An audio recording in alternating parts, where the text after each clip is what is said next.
Hello friends, कैसे हैं आप सब। उम्मीद करता हूँ आप सभी अच्छे होंगे। स्वागत है आपका अपने यूट्यूब चैनल पर। तो आइए फ्रेंड, आज हम आपके बीच HVJFT डीलेड एंट्रेंस एग्ज़ाम 2023 के जी के सेक्शन को सॉल्व करने जा रहे हैं। तो आपका काम है एक बार एनालाइज कर लीजिए जीके में आपके किस प्रकार के सवाल आए थे और लेवल क्या था एग्ज़ामिनर का एग्ज़ाम पूछने का। इससे आपको एक अंदाज़ा लग जाएगा कि आने वाले एग्ज़ाम में आपसे किस प्रकार से सवाल पूछे जाते हैं और किस लेवल पर आपको अपने आप को तैयार करना है। इससे पहले कि हम सेशन की शुरुआत करें, आपका काम है चैनल को लाइक कीजिए, सब्सक्राइब कीजिए और इसे सभी के बीच में शेयर कीजिए। डिस्क्रिप्शन में टेलीग्राम का लिंक अवेलेबल है, PDF आपको वहां से मिल जाएगी। तो ठीक है फ्रेंड्स, तो आइए शुरू करते हैं आज के सेशन को और मुझे उम्मीद है आप इस सेशन से कुछ ना कुछ ज़रूर सीखेंगे। चलिए फ्रेंड्स, शुरू करते हैं आज के सेशन को। आपका काम है जैसे सवाल आपके सामने आए आप उसका आंसर जो है कमेंट सेक्शन में ज़रूर देंगे। चलिए फ्रेंड्स, शुरू करते हैं अपना पहला सवाल। Who implemented the vernacular press act. Vernacular press act इनमें से किसने लागू किया था? Lord Lytton, lord Ripon, lord Dufferin या लॉर्ड कर्जन। तो बिल्कुल सिंपल सा इसका आंसर है। आई होप आपने सबने दे दिया होगा। तो Lord Lytton, A option is the right answer of this question. अगला सवाल देखते हैं। The first state of India formed on the basis of language is. भाषा के आधार पर गठित होने वाला भारत का पहला राज्य इनमें से कौन था? उड़ीसा, केरला, आंध्र प्रदेश, वेस्ट बंगाल। तो इसका सिंपल सा आंसर है option number C, that is Andhra Pradesh. ये सिंपल सवाल था। Which instrument is use to measure air pressure. कौन सा उपकरण वायु दाब को मापने के काम आता है? तो आई होप सभी ने कर दिया होगा, ये आपको सभी को आता भी होगा। बैरोमीटर, सी ऑप्शन इसका सही आंसर है। अगला सवाल है, who is the author of the book Long Walk to Freedom the struggle in my life. इस बुक का लेखक कौन है? Kapil Dev, Nelson Mandela, MF Hussain या मैडोना। तो इसका एग्जैक्ट आंसर आपको पता होगा, नेल्सन मंडेला, बी इसका सही आंसर है। अगला सवाल है, Mata Basant is a popular surname of. ये किसका लोकप्रिय उपनाम है? सुनी नायडू का, एनी बेसेंट का, लक्ष्मीबाई का, लता मंगेशकर का। तो सिंपल क्वेश्चन में ही आंसर छुपा हुआ है, तो एनी बेसेंट इसका सही आंसर होगा। अगला सवाल है, what is the ancient Mainak mountain now called. प्राचीन मैनाक पर्वत को अब क्या कहा जाता है? धौलाधार कहा जाता है, जंस्कर, शिवालिक या पीर पंजा। तो ये तो बहुत ही सिंपल सा सवाल है, आपको आता भी होगा। Option number C, that is Shivalik, इस सवाल का सही आंसर है। Kahluri is the dialect of which district. Kahluri किस जिले की एक बोली है? मंडी की, हमीरपुर की, किन्नौर की या बिलासपुर की। बताइए भाई, ये कहलूरी किस जिले की एक बोली है? तो इसका आंसर क्या हो सकता है? तो इसका आंसर आपको पता होगा, बिलासपुर इस सवाल का बिल्कुल सही आंसर है, जो कि ऑप्शन नंबर डी में है। अगला है, where is Roerich Art Gallery located. Roerich Art Gallery इनमें से कहाँ स्थित है? नग्गर में, अर्की में, अंद्रेटा में या चंबा में।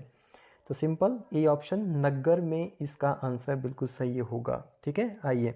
When did Himachal Pradesh become greater Himalaya. Himachal Pradesh कब विशाल हिमाचल बना? 25 जनवरी 1971 को, 15 अप्रैल 1948 को, 26 जनवरी 1952 को या 1 नवंबर 1966 को। बताइए विश्वास। तो ऑप्शन नंबर डी, 1 नवंबर 1966 को इसका सही आंसर होगा। अगला सवाल देखते हैं, स्क्रीन पर है। When was the tourism corporation established in Himachal. Himachal में पर्यटन निगम की स्थापना किस वर्ष हुई थी? बताइए। इतना तो आपने तैयारी की हुई होगी हिमाचल का, जब आप स्टडी करते हैं तो 1972, ऑप्शन नंबर डी इस सवाल का सही आंसर है। अगला सवाल, where is Pin National Park located.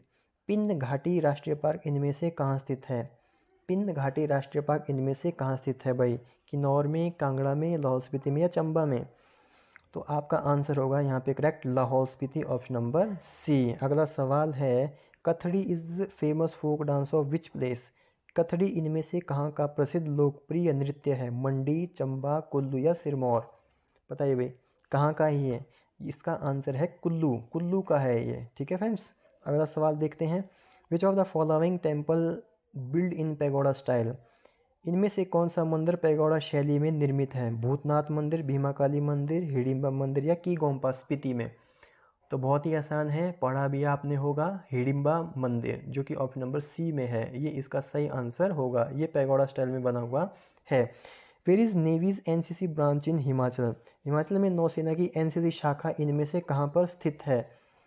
Pong, Kangra में, मंडी में, बिलासपुर में, या इनमें से कोई नहीं? कहाँ स्थित है भाई? तो इसका आंसर है Bilaspur, option number C. Who is famous by name Kaviraj in Himachal Pradesh? तो पंडित पद्मदेव, बाबा कांशीराम, जयदेव किरण, या विजय शर्मा? हिमाचल में कविराज के नाम से इनमें से कौन प्रसिद्ध है? बताओ भाई, शाबाश, जल्दी से बताओ। तो ऑप्शन नंबर ए पंडित पद्मदेव इस सवाल का सही आंसर है। Who was the representative of Alexander in India? Bharat में सिकंदर का प्रतिनिधि कौन था?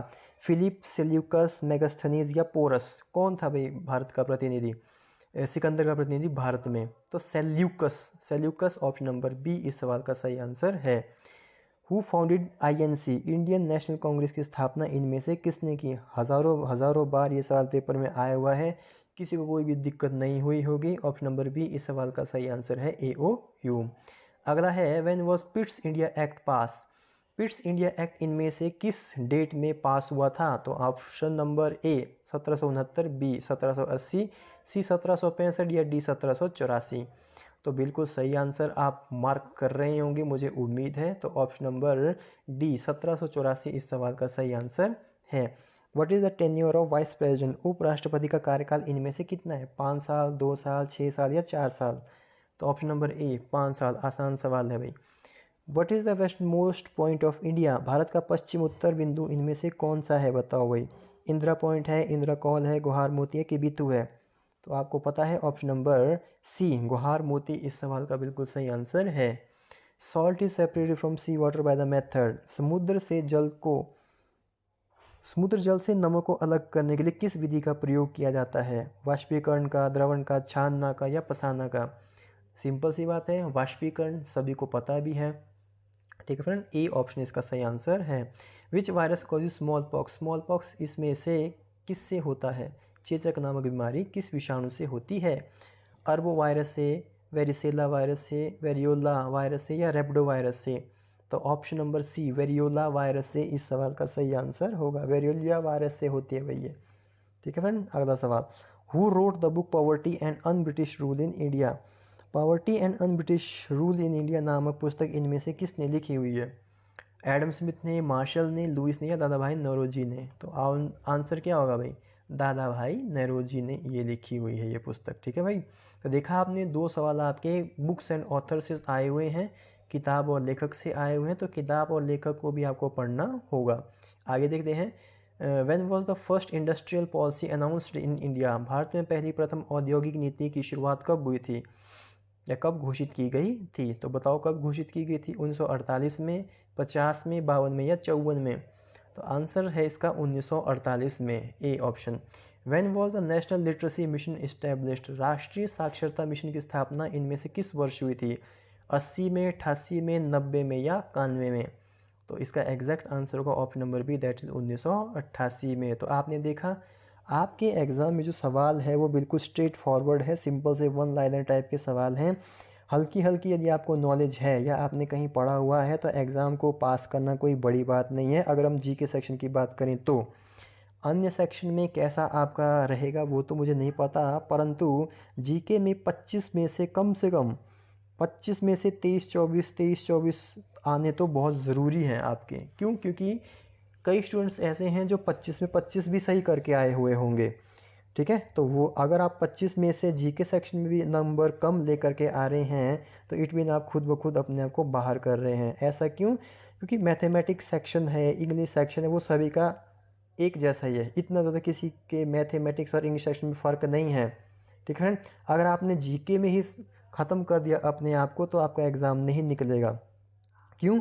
क्योंकि ये बात श्योर शॉट है कि 23-24 से कम तो कोई भी स्टूडेंट इस पेपर में नहीं लेके आता है जीके में। अगर आपने जीके में ही कम कर दिया तो आप वहीं से बाहर हो गए। क्यों? बचा हुआ जो इंग्लिश सेक्शन है या अदर आपका मैथमेटिक्स पोर्शन है वो सभी को उतना ही नहीं आता जितना आपको ही नहीं आता। ठीक है फ्रेंड्स, मेरी बात समझ रही है ना? तो इसका अर्थ ये हुआ कि हमें जीके तो छोड़ना ही नहीं है। 25 है तो 25 के 25 ही सही कर लेने हैं। ठीक है फ्रेंड, क्योंकि बाकी सेक्शन में फिर सभी एक जैसे ही हैं। कुछ स्टूडेंट्स होंगे जो थोड़े से फास्ट होंगे, जो जिनको दूसरे सेक्शन भी अच्छे से आते होंगे। मैक्सिमम स्टूडेंट्स जो हैं वो कैसे रहते हैं, जीके में तो ओके हैं लेकिन बाकी जगह में थोड़े थोड़े ढीले रहते हैं। तो आपका काम है अपने जीके सेक्शन को मजबूत करो, यहाँ से एक भी सवाल आपसे नहीं छूटना चाहिए। आई होप आपको मेरी बात समझ में आ गई होगी। ठीक है फ्रेंड्स, तो सेशन कैसा लगा कमेंट सेक्शन में ज़रूर बताइए। कोई सजेशन है तो वो भी आप हमें दे सकते हैं, कोई क्वेरी है या कोई डाउट है तो वो भी आप हमसे पूछ सकते हैं। पीडीएफ के लिए आप टेलीग्राम लिंक को ज्वाइन कर लीजिए, डिस्क्रिप्शन में अवेलेबल है, वहाँ पर आपको अपडेट्स और पीडीएफ मिल जाएंगी। आई होप आपको सेशन अच्छा लगा होगा। तो आज के लिए इतना ही, नेक्स्ट सेशन में फिर से मुलाकात होगी, तब तक के लिए जय हिंद जय भारत।